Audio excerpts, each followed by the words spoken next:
Hello students, आज हम पढ़ने जा रहे हैं कक्षा 12 की प्रश्नावली 6 सततता और अवकलनीयता। इससे पहले मैं आपका हमारे चैनल ओम मैथ्स क्लासेज में हार्दिक अभिनंदन करता हूं और आपसे अनुरोध करता हूं कि आप चैनल को सब्सक्राइब करें और शेयर करें, लाइक करें। इस मामले में आगे बढ़ने से पहले इतना सा कार्य अवश्य करें। अब देखो, हम इसमें पढ़ने जा रहे हैं सततता और अवकलनीयता।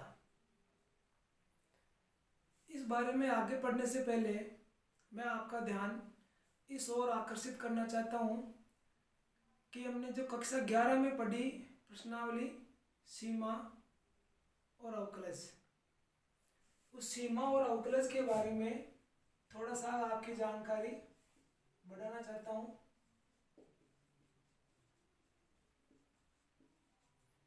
इसमें सबसे पहले ये सीमा है।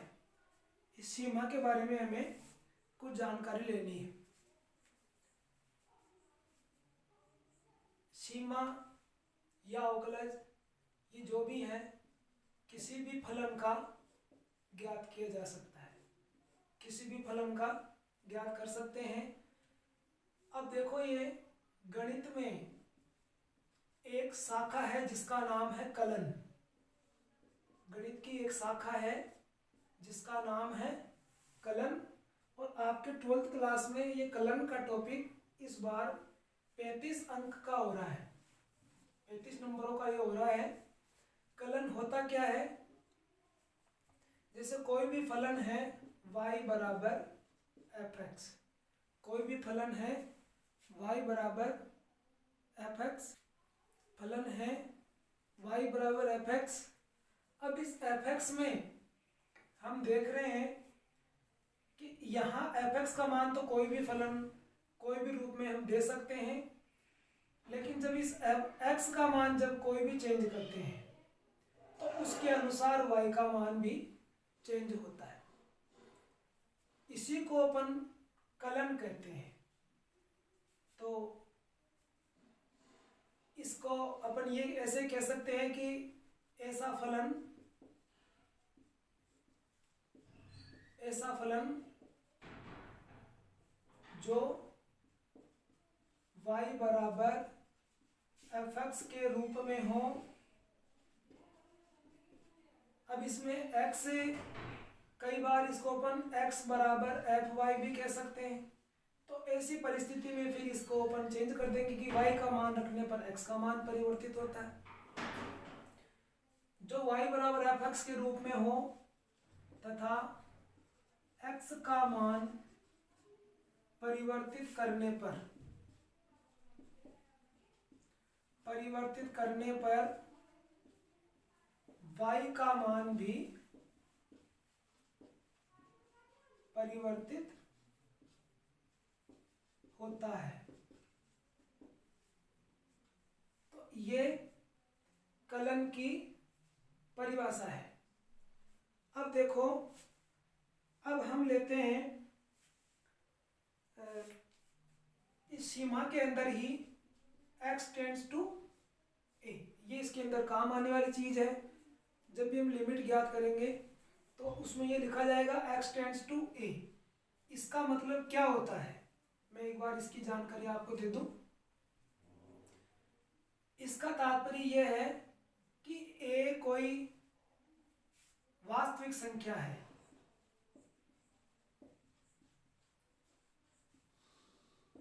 a कोई वास्तविक संख्या है और x या तो a से छोटा है या a से बड़ा है। बीच में ये a है।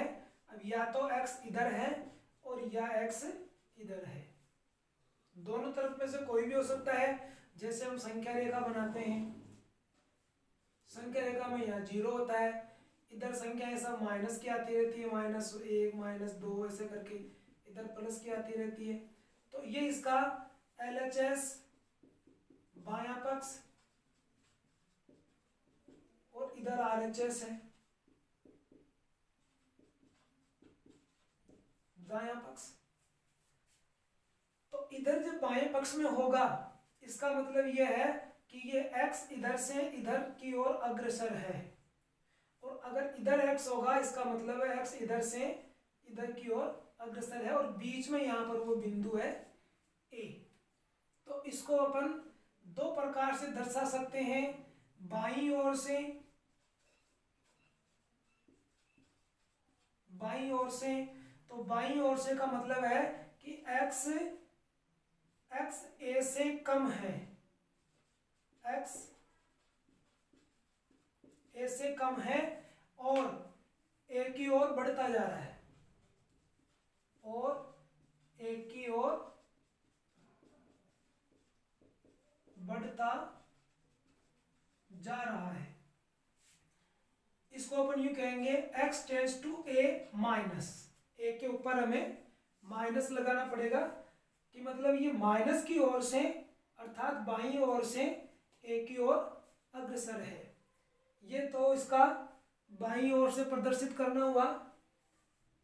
अब देखो इसको हम अगर दाईं ओर से प्रदर्शित करें तब इसमें क्या लिखा जाएगा, तब हम इसमें लिख देंगे x tends to a plus.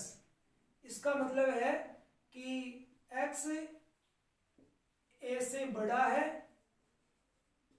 x a से बड़ा है और a की ओर अग्रसर है। हिंदी में इसको अग्रसर कहते हैं, वैसे इसको टेंड्स कहते हैं, TENDS टेंड्स टू। तो ये जैसे रेखा है, इस पर ये प्लस पॉइंट इधर है, इधर मान लो ये A है, और इधर जैसे वैसे A जो है हमने 0 की जगह माना इसको, इधर ये +1 +2 ये है। तो ये x इधर से इसकी ओर अग्रसर है। तो ये दोनों टेंड्स टू के बारे में हुआ है। अब हम चलते हैं सीमा की ओर।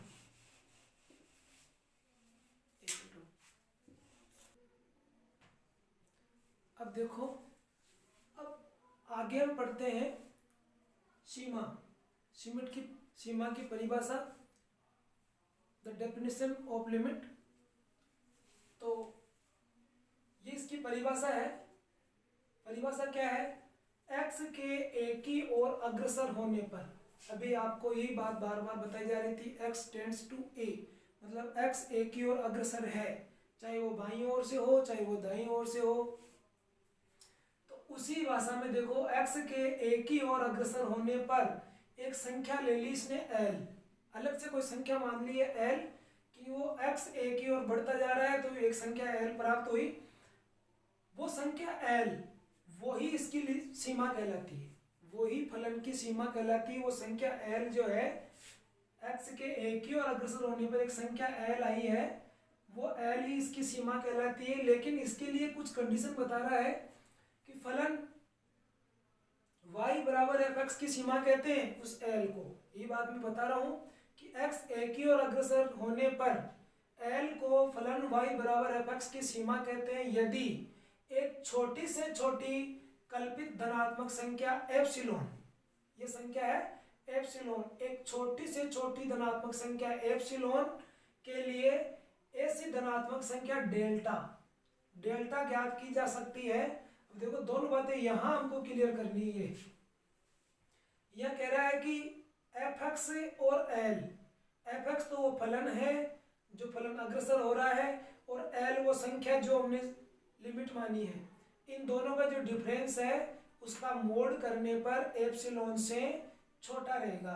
और इधर बता रहा है कि वो बिंदु है जो x a की ओर अग्रसर हो रहा है ना, वो a वो बिंदु, तो उस x का और उस a का जो डिफरेंस है उसका मोड करने पर वो 0 से तो बड़ा रहेगा और डेल से छोटा रहेगा। मतलब x का और a का अंतर 0 और डेल के बीच में है। तो इसमें कहा ना, ऐसी धनात्मक संख्या डेल, ऐसी धनात्मक संख्या डेल हम ज्ञात कर सकते हैं कि उस डेल से इनका अंतर कम हो, इनका डिफरेंस उस डेल से कम हो। और इधर ये बताया जा रहा है कि वो लिमिट जो हमने प्राप्त की वो एल, कह रहा कि वो संख्या एल उसकी सीमा होगी। उस लिमिट में से एफ एक्स को घटाने पर वो एप्सिलॉन से कम होगा। एप्सिलॉन एक बहुत ही सूक्ष्म राशि है। तो ये सीमा की परिभाषा है। हालांकि परिभाषा अपने 12th क्लास में नहीं है, ये परिभाषा 11th क्लास से है, लेकिन परिभाषा की हमको जानकारी होनी चाहिए। एक बार मैं फिर दोबारा कह देता हूँ, x के एक ही ओर अग्रसर होने पर एक संख्या l को हम इस फलन y बराबर fx की सीमा कहेंगे। यदि एक छोटी से छोटी कल्पित, ये भी कल्पित है, मतलब कल्पना करके मानी हुई है, कल्पित धनात्मक संख्या एप्सिलॉन के लिए एक ऐसी धनात्मक संख्या डेल्टा का अस्तित्व होगा कि fx में से जब l माइनस करेंगे, अब यहाँ पर देखो आगे पीछे से कोई फर्क नहीं पड़ेगा क्योंकि मोड है इसमें, तो इसका कोई फर्क नहीं पड़ेगा। fx माइनस एल और इसका मोड जो है वो लेस देन होगा एप्सिलॉन से, जबकि ये इससे लेस देन कब होगा, जबकि x माइनस ए जो इनका डिफरेंस है वो 0 और डेल्टा के बीच में हो। अब ये सीमा हम बाईं ओर से और दाईं ओर से, वही वो दोनों बातें हैं, अपन इनको ज्ञात करते हैं। दाईं ओर से, जब बाईं ओर से होगा तो इसको अपन लिखते हैं एफ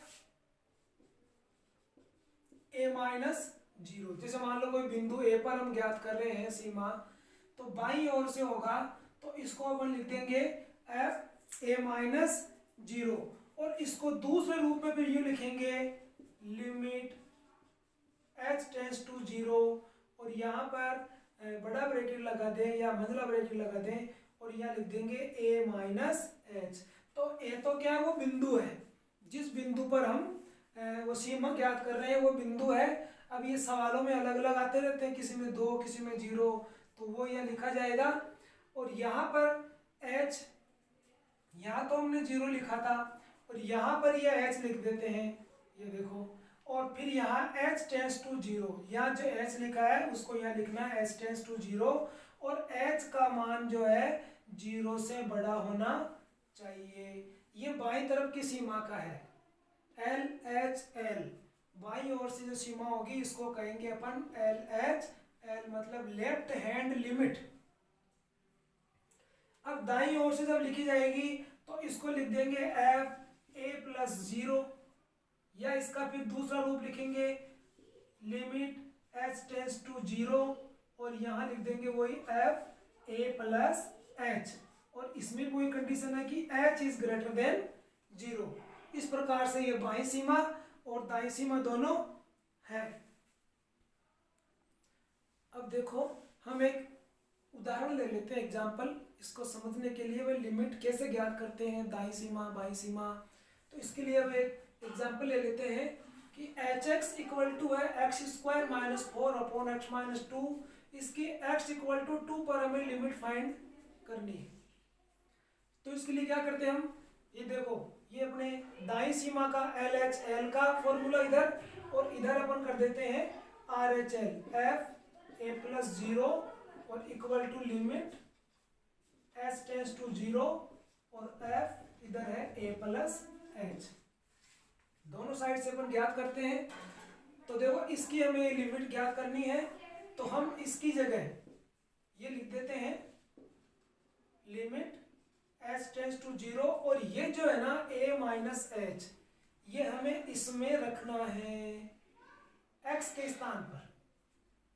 तो क्या होगा, अब a का मान इसने हमें दे दिया है 2, क्योंकि यहाँ सूत्र में तो a कोई बिंदु है, कोई भी बिंदु हो सकता है। अब यहाँ पर हमारे पास बिंदु है 2, तो ये बिंदु, इसका ये पॉइंट है, ये 2 होगा, तो 2 माइनस एच इसका होल स्क्वायर माइनस की 4 अपॉन 2 माइनस एच और माइनस 2, इधर एल एच एल में ये हो जाएगा, और आर एच एल में क्या हो जाएगा,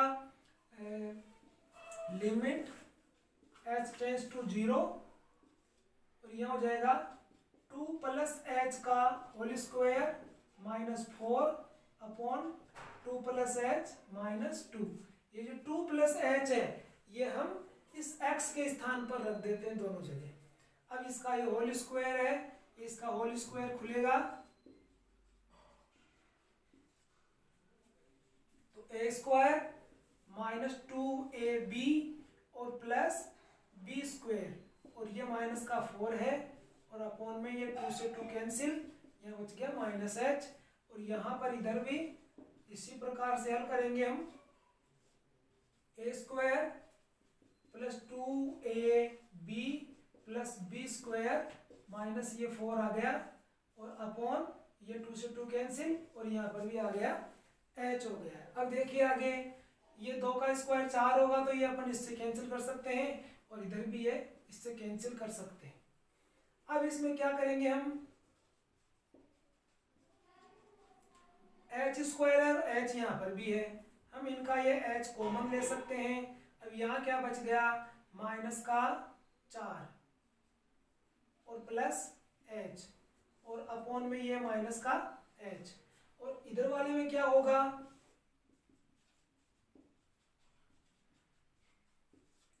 इनका भी h कॉमन आ जाएगा, यहाँ बच गया 4, यहाँ रह गया h, और नीचे आ गए h। अब इस h से h कैंसिल कर देंगे, और इधर h से h कैंसिल कर देंगे, और अब साथ में इसकी लिमिट भी ले लेंगे।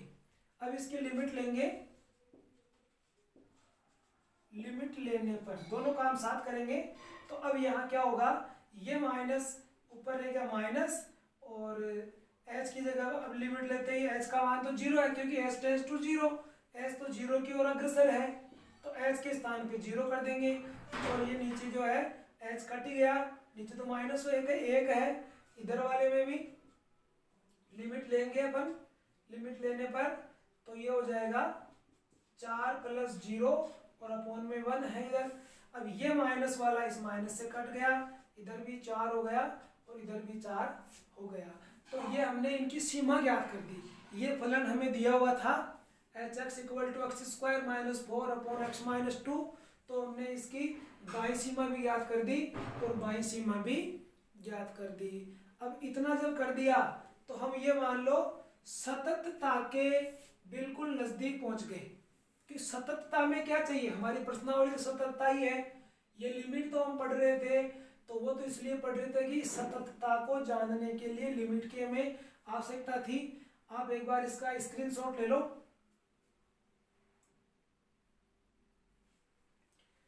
अब देखो सततता के लिए हमें क्या करना है, ये लिमिट तो हो गई,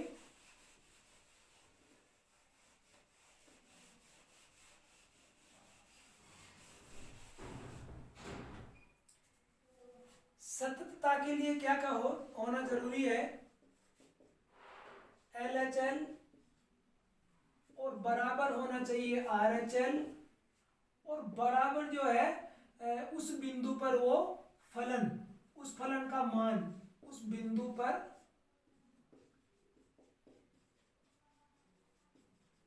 फलन का मान, ये भी किसी बिंदु पर ज्ञात करेंगे अपन,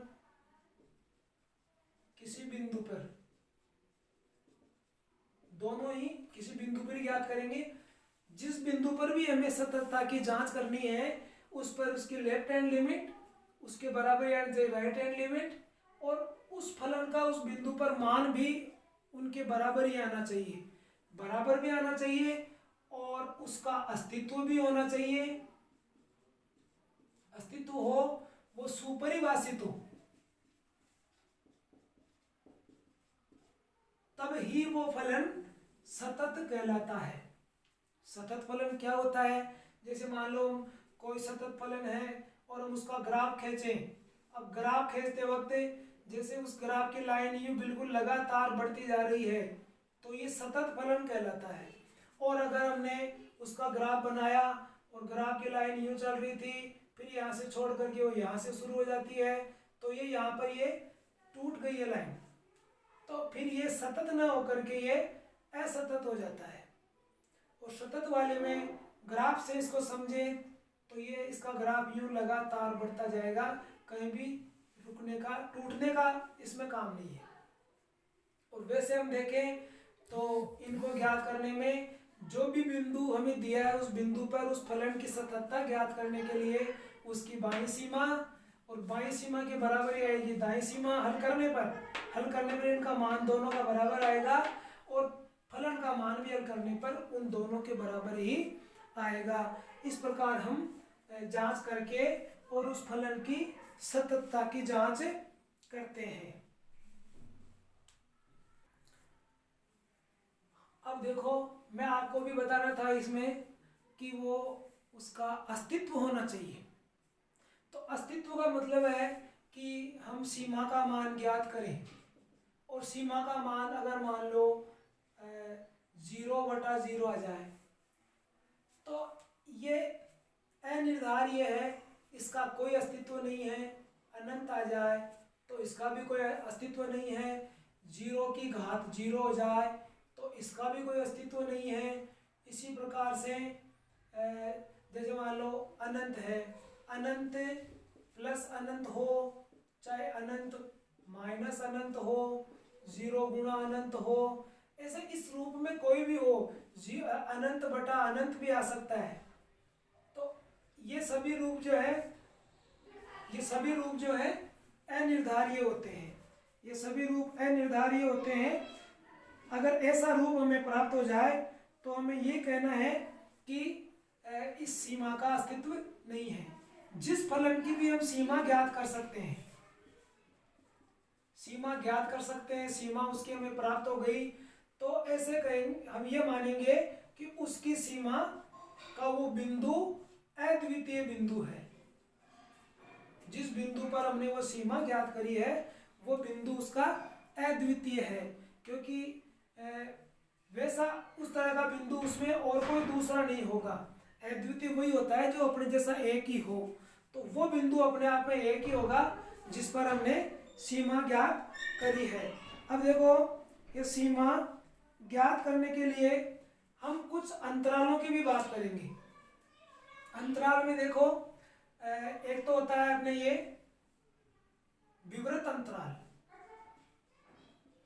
ये विवृत अंतराल है, और एक होता है ये संवृत अंतराल।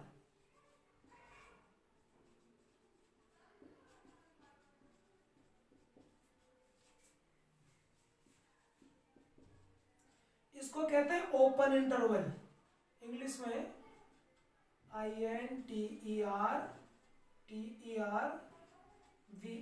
और ये क्लोज्ड होता है, बंद। इसको वैसे खुला कहते हैं, इसको कहते हैं बंद अंतराल और खुला अंतराल। जैसे ये अंतराल हम ज्ञात करते हैं तो ए, जैसे मान लो ए और बी दिया है और इसमें भी ए और बी दिया है। अब इसमें जब हम सीमा ज्ञात करते हैं तो ए व बी के बीच की संख्या होती है, बीच की संख्या, और इसमें ए व बी भी शामिल होते हैं। वो ए बिंदु और बी बिंदु भी उसमें शामिल होते हैं। क्लोज्ड का यही होता है। इसका मतलब है कि मान लो कोई बीच में कोई एक्स मान है तो वो एक्स वाला मान ए से तो बड़ा है और बी से छोटा है, और इसमें जब होगा तो वो ए के इक्वल भी होगा, वो एक्स जो है ए से बड़ा भी होगा और ए के बराबर भी होगा। इसी प्रकार इधर बी से छोटा भी होगा और बी के बराबर भी होगा। तो ये इनके अंदर अंतराल का मैटर है। अब कुछ फलन हम इस प्रकार के देखेंगे कि जो सतत ही होते हैं, हमेशा सतत ही होते हैं, उनके बारे में अगर हम जांच भी नहीं करें तो भी उनके बारे में हम कह सकते हैं कि सतत है। तो वो फलन, कुछ फलन फिक्स कर रखें, जैसे तत्समक फलन है। तत्समक फलन का मतलब होता है कि यहाँ fx बराबर x, देखो ये है fx बराबर x, ये तत्समक फलन है। हम यहाँ x का कुछ भी मान रखेंगे तो वापस हमें वही मान प्राप्त हो जाएगा। अगर x का मान हम यहाँ 1 रखते हैं तो यहाँ 1 आ जाएगा, 2 रखेंगे तो 2 आ जाएगा, 3 रखेंगे तो 3 आ जाएगा। ये तत्समक फलन है। तो ऐसा जो तत्समक फलन होता है, इस प्रकार का फलन होता है, वो हमेशा सतत होता है। तत्समक फलन हमेशा सतत होता है और तत्समक फलन किसे कहते हैं?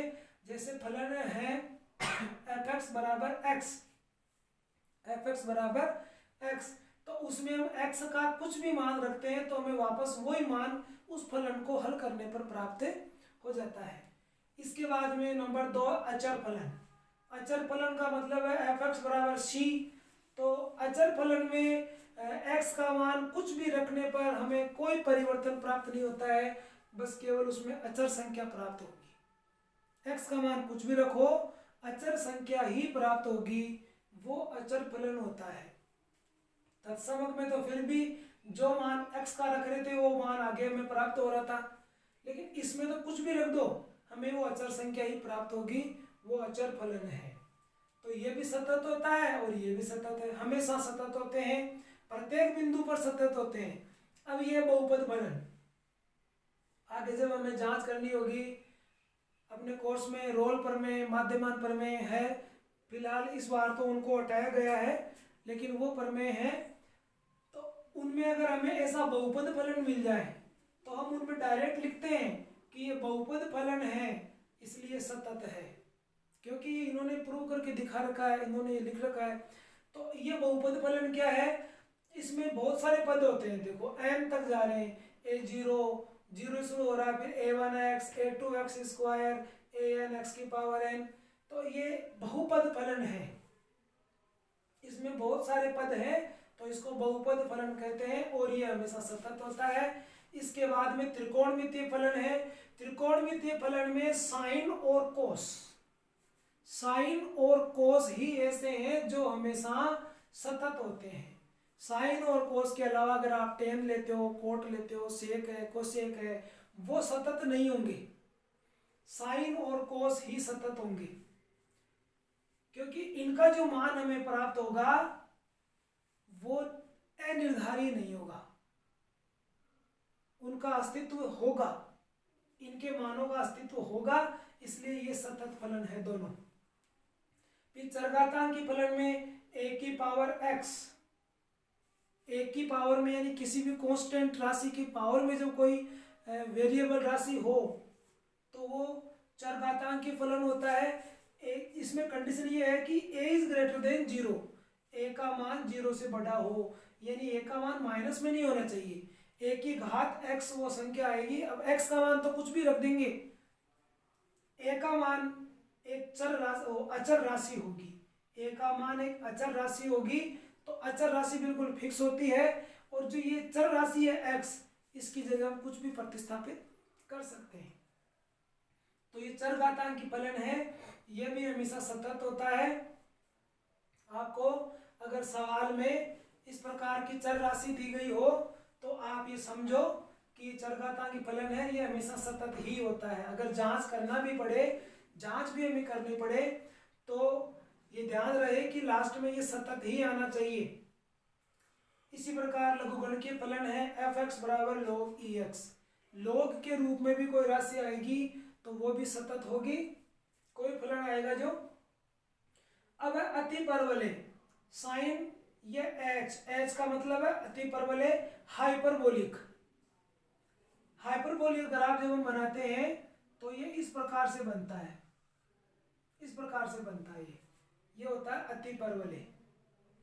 ये अकेला जब होता है तो इसको हम परवलय कह देते हैं, ये किधर भी घूम सकता है, लेकिन जब दो को एक साथ बनाते हैं ऐसे तो फिर ये अति परवलय होता है।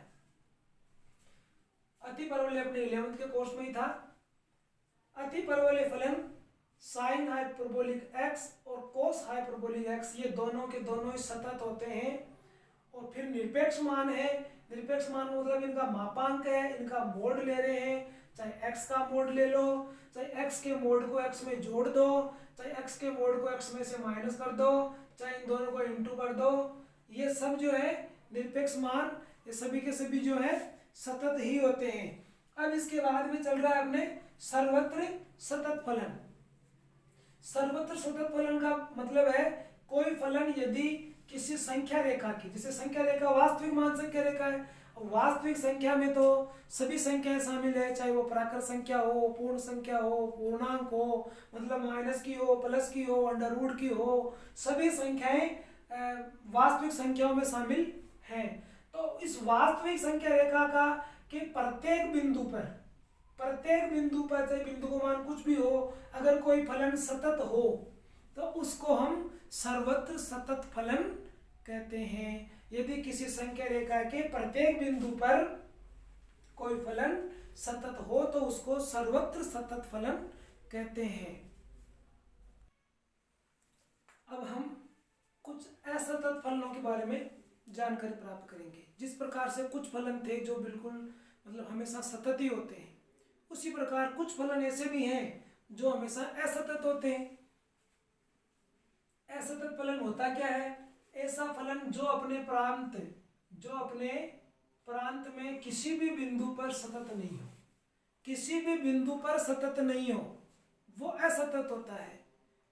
अब असतत में कई प्रकार होते हैं, जैसे दोनों तरफ की सीमाएं बराबर नहीं हो तो भी वो असतत होगा, या सीमाओं का मान बराबर हो और फलन का मान उनके बराबर नहीं हो तो भी असतत होगा, सीमाओं का अस्तित्व ही नहीं हो तो भी वो असतत होगा। तो इस प्रकार से तीनों बातें इसमें आती है। ये कह रहा है कि अपने प्रांत में किसी भी बिंदु पर सतत नहीं हो, इसका मतलब यह है कि या तो उनकी सीमाओं का अस्तित्व नहीं हो, या उनकी दोनों सीमाएं बराबर नहीं हो, या सीमाओं का मान फलन के मान के बराबर नहीं हो। तो इनमें से कोई भी कारण जब होगा तो वो फलन असतत हो जाएगा। अब कुछ फलन है जो हमेशा असतत ही होते हैं। ये पहला है f(x) बराबर x। ये x की तरफ जो x के ऊपर दोनों तरफ जो बड़ा ब्रैकेट लगा है, इसका मतलब है महत्तम पूर्णांक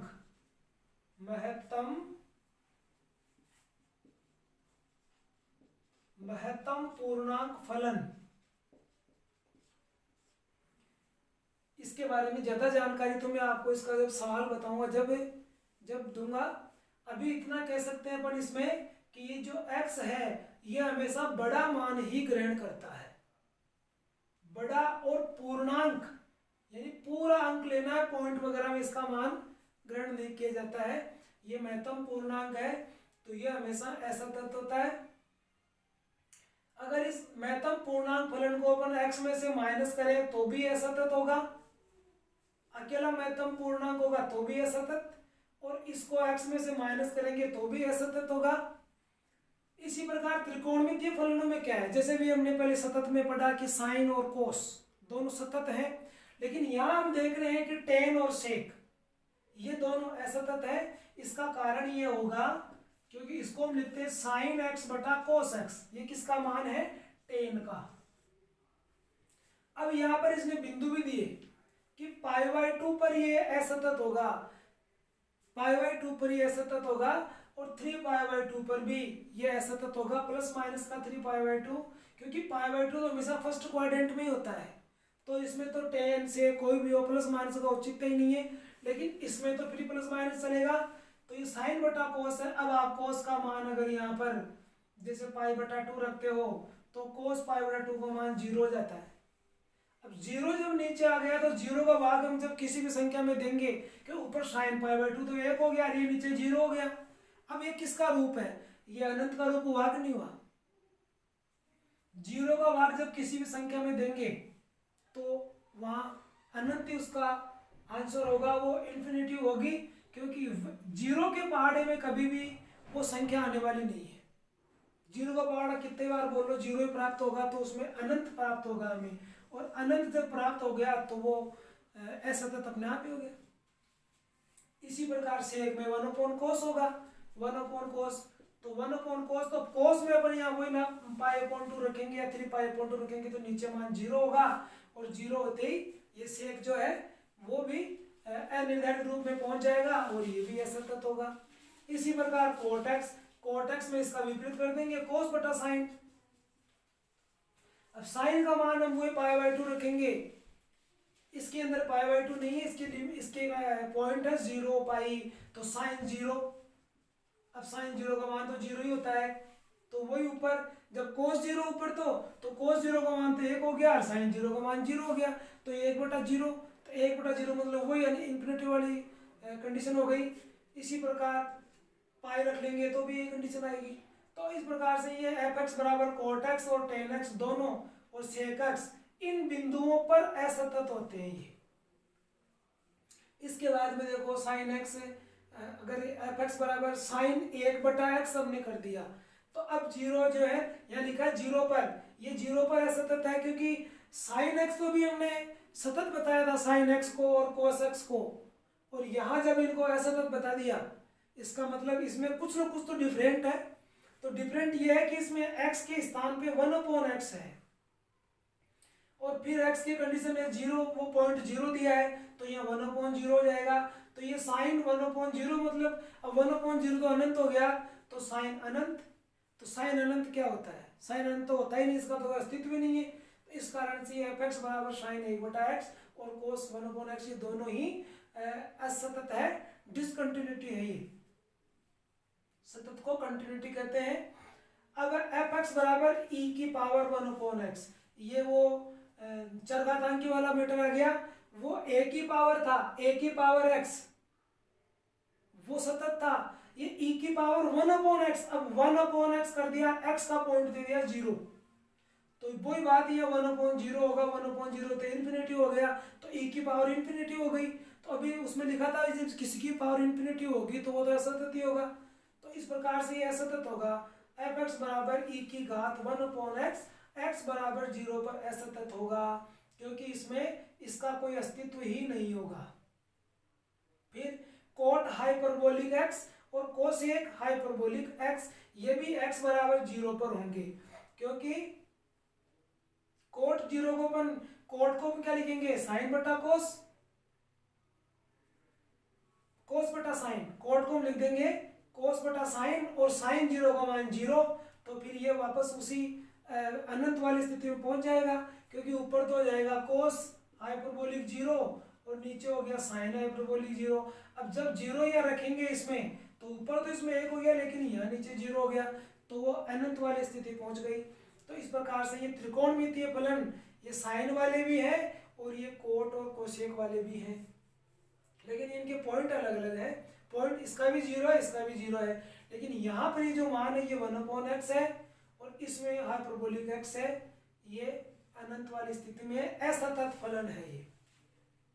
अब आता है f(x) बराबर 1/x, f(x) बराबर 1/x, ये भी x बराबर 0 पर असतत है, x बराबर 0 पर ये असतत, क्योंकि यहाँ पर कोई बात हम यहाँ 0 रखेंगे तो 1 में 0 का भाग वही अनंत वाली स्थिति में पहुंच जाएगा।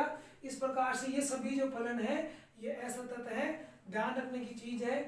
जैसे कोई भी हमारे पास ऐसा कोई सवाल आ जाए और हमें उसे हल करना पड़े, तो अब ये तो आ रहा है असतत, हम उसको सिद्ध कर दे सतत, तो फिर उस कंडीशन में हमें ये पोजीशन याद दिला देगी कि वो असतत लिखा हुआ था, हमारे सतत क्यों आ रहा है, तो हम उसकी दोबारा से जांच कर सकते हैं। और कंपटीशन में जब इसके सवाल आते हैं तो वो ऑप्शन टाइप में होते हैं, ऑप्शन टाइप में से इनमें से वो ऑप्शन दे देते हैं और हमसे हमें पूछ लेते हैं, तो अगर हमें इनकी जानकारी होगी तो हम इसको आसानी से और बिल्कुल सही सही भर पाएंगे। अब हम आगे सतत फलनों के कुछ गुणधर्म पढ़ेंगे, इनकी प्रॉपर्टीज है, वो प्रॉपर्टीज क्या क्या है। देखो दो फलन है सतत f और g, ये योग पर आधारित है। ये पहला जो गुणधर्म है कि दो सतत फलनों का योग करने पर हमें सतत फलन ही प्राप्त होगा।